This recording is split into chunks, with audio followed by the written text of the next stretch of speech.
আমার মাঝখানে একটু মনে পড়ছিল আলাদিনের প্রদীপের কথা। আলাদিনের প্রদীপে ঘষা দিলে একটা দৈত্য বেরিয়ে আসে। দৈত্য এসে জিজ্ঞেস করে, কি করতে হবে আমার?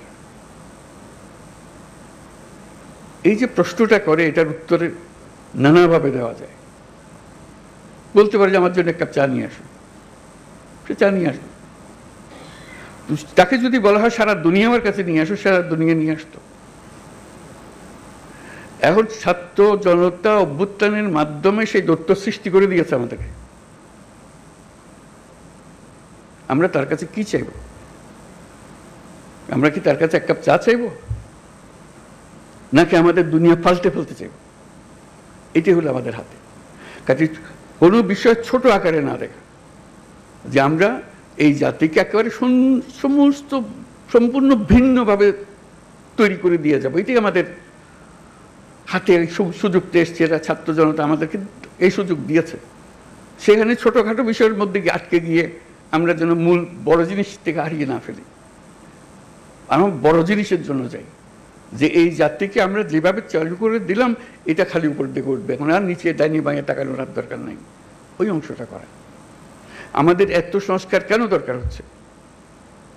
দরকার হচ্ছে সব পথঘাট বন্ধ করা, স্বৈরাচার আর কোনো দিক থেকে যেন বাইরে আসতে না পারে আমাদেরকে। এইটি আর কিচ্ছু না, বাকিটা আমরা জানি। স্বৈরাচারের রাস্তাগুলো বন্ধ করে দেওয়া, প্রত্যেকটা, কোনো দিক থেকে সে যেন আর বাইরে না পারে। তো সেই স্বৈরাচারকে বন্ধ করতে হলে আমাদেরকে সব একমত হয়ে এটা করতে হবে।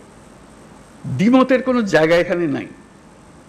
আমরা অনেক কথা বলতে পারি, কিন্তু দ্বিমত করে সমাপ্ত করতে পারবো না। আমার একান্ত আবেদন, যখনই আপনি এই সনদ করবেন, কোলাকুলি করে যে হ্যাঁ আমরা একমত হয়ে গেছি, তাহলে নির্বাচন ইত্যাদি সব সার্থক হবে।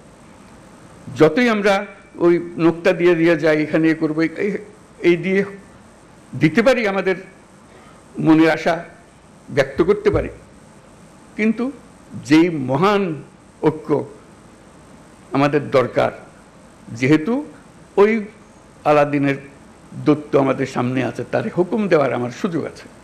এই আমি চাই, কি চাই সেটা ঠিক করি, কিভাবে করবে দৈত্য ঠিক করে দেবে, কোনো অসুবিধা নেই। আমরা এই চাই, এই চাইয়ে তখন আমরা এক্সপার্টকে বলবো যে এই চাই, কাজে আমাদেরকে এইভাবে করে দাও, তাহলে আমরা সে পথে অগ্রসর হতে পারি। শুধু আপনাদের কাছে শুধু আবেদন, আমরা একটা অনন্য দৃষ্টান্ত স্থাপন করেছেন, কিন্তু বিন্দু মাত্র সন্দেহ নেই।